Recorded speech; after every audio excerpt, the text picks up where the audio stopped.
আসসালামু আলাইকুম রহমতুল্লাহি বারাকাতু। আশা করছি মহান আল্লাহ তাআলার অশেষ রহমতে আপনারা সবাই খুব ভালো আছেন। আপনাদের দোয়ায় আমিও খুব ভালো আছি। সম্মানিত হাজিরিন, খুবই গুরুত্বপূর্ণ একটি বিষয় নিয়ে চলে আসলাম। আমি হাফিজুর রহমান। আশা করছি শুরু থেকে শেষ পর্যন্ত মনোযোগ সহকারে একটু পুরো ভিডিওটা দেখার চেষ্টা করবেন। কেননা আজকে আমরা কথা বলতে যাচ্ছি মুমিন জিনকে নিয়ে। আমার জানা মতো অনেকেরই কিন্তু ভিতরে একটা থাকে, আশা থাকে যে কিভাবে একটা জিনকে আপনি বাধ্য করবেন। বাধ্য করে আপনার সমস্ত কাজ তাকে নিয়ে করিয়ে নেবেন। এরকমটা অনেকের ভিতরে কিন্তু থাকে। তো এই বিষয়ে আমি আপনাদের সামনে আজকে ক্লিয়ার করে দিতে যাচ্ছি কিভাবে আপনি মুমিন জিনকে আপনি বা যেকোনো জিনকে হাসিল করতে পারবেন এবং কিভাবে পারবেন না এবং কাদের জন্য এটা প্রযোজ্য। প্রথমে আমি আপনাদেরকে বলবো মুমিন জিনকে বাধ্য করা, এটা কারো পক্ষে কিন্তু মুমিন জিনকে বাধ্য করা এটা সম্ভব না। তাদেরকে বন্ধু স্বরূপ তাদের সাথে আপনি করতে পারবেন। তাদেরকে আহ যে কোনো কাজের ফরমান আপনি দিতে পারেন যে বন্ধু হিসাবে। তাও কিভাবে, একটা জিনিস বোঝার চেষ্টা করবেন।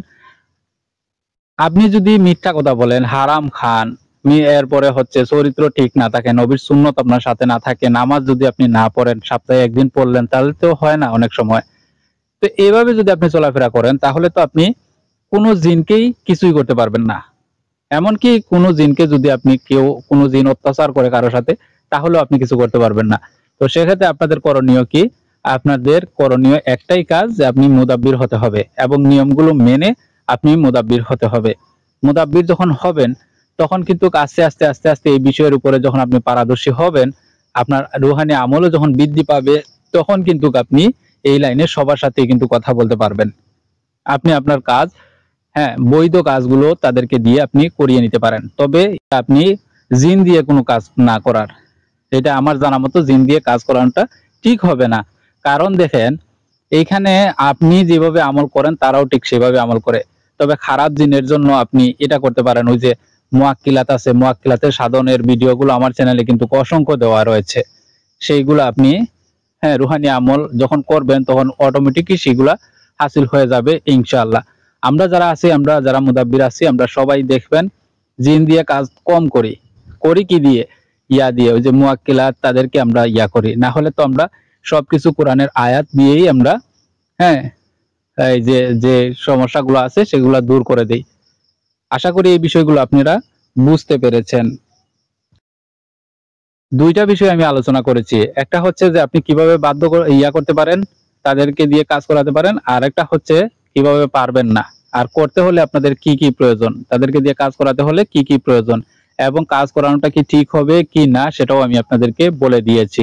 আশা করি এই যে প্রত্যেকটা বিষয় আপনারা ক্লিয়ারলি বুঝতে পেরেছেন। এখন আরেকটা বিষয় হচ্ছে, সহজ বাংলায় আমি আপনাদেরকে একটা কথা বলি। অনেকেই কিন্তু এই যে আশাটা করেন যে আমি একটা জিন পাইলে তো এটা করতে পারতাম, সেটা করতে পারতাম। আসলে এগুলা সব হচ্ছে আপনাদের মনের একটা ধারণা মাত্র। এইগুলো আসলে বাস্তবে কোনো রূপ নেয় না। আপনি যখন ইসলামিক পর্যায়ে চলে যাবেন, তখন আপনি চাইলেও কিন্তু একটা খারাপ কাজ করতে পারবেন না। এইটা অনেক সময় চিন্তা আসে কোথা থেকে? মানুষ যখন একটা প্রেম করে, মানুষ যখন অভাবগ্রস্ত হয়, মানুষ এইরকম বিপদগ্রস্ত হয়, তখন মানুষের এই সমস্ত চিন্তা কিন্তু তার মাথায় আসে। কিন্তু সে একবারও চিন্তা করে না যে এই অবস্থাতে মহান আল্লাহ তাআলাকে কিভাবে আমরা রাজি ও খুশি করতে পারি। যেহেতু আমাদের পরিস্থিতি খারাপ, অতএব এই সময় আমরা বেশি বেশি করে মহান আল্লাহ তাআলার ইবাদত করি, দান সদকা বেশি বেশি করি। দেখেন, এই সময় আপনি যখন বিপদগ্রস্ত, তখন যদি আপনার তো কোনো সম্পদ নাই, এই সময় যদি আপনার পকেটে ৫ টাকা থাকে, তাহলে এই ৫ টাকা যখন আপনি একজন কোনো অসহায় মানুষকে দান করবেন, তখন এর গ্রহণযোগ্যতা বেড়ে যায়। এমনও হতে পারে মহান আল্লাহ তাআলা ওই সময় আপনার উপরে রাজি ও খুশি হয়ে যেতে পারেন। আপনার যখন ধন সম্পদ ছিল তখন আপনি দিবেন, সেটা এক পর্যায়ে। কিন্তু যখন আপনার কিছুই নাই, তখন কিন্তু আপনি যখন ওইখান থেকে এই ৫টা টাকাই যখন দিয়ে দিবেন, তখন এর গ্রহণযোগ্যতা বেড়ে যায়। তো আপনি এই সমস্ত চিন্তা আসলে আমি বলবো যে না করা। এই সমস্ত চিন্তা না কইরা আপনি একমাত্র মহান আল্লাহ তাআলাকে রাজি ও খুশি করার চেষ্টা করেন। আজ থেকে, এখন থেকে এই চিন্তাটা মাথায় আনুন। দেখবেন মহান আল্লাহ তাআলা চাইলে সব সমস্যা আপনার দূর করে দিবেন। আর একটা কথা মাথায় রাখবেন, দুনিয়া হচ্ছে মুমিনদের জন্য জেলখানা। আপনি কষ্টে আছেন, এর মানে এটা না যে আপনাকে সব পেয়ে যেতে হবে দুনিয়াতেই। এর মানে কিন্তু এটা না।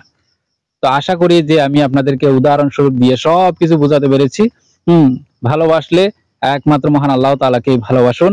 উনি চাইলে সব সমস্যা আপনার দূর করে দিবেন। এই যে জিন টিনের আশা করতেছেন এগুলা দিয়ে কোনো কাজ হবে না। বুঝতে পারছেন বিষয়টা? আর যদি আপনার কাজ করতেই হয় তাহলে আপনি প্রফেশনালি মুদাব্বির হয়ে যান। আমাদের ক্লাস চলতেছে টেলিগ্রামে, আপনারা দ্রুত গতিতে টেলিগ্রামে জয়েন করুন। সেখানে অনেক মুদাব্বিরগণ রয়েছে, আপনাদেরকে যথেষ্ট পরিমাণ সাপোর্ট দিবে ইনশাআল্লাহ। তো সবাই ভালো থাকুন, সুস্থ থাকুন, দেখা হচ্ছে পরবর্তী ভিডিওতে। আসসালামু আলাইকুম ওয়া রাহমাতুল্লাহি ওয়া বারাকাতুহু।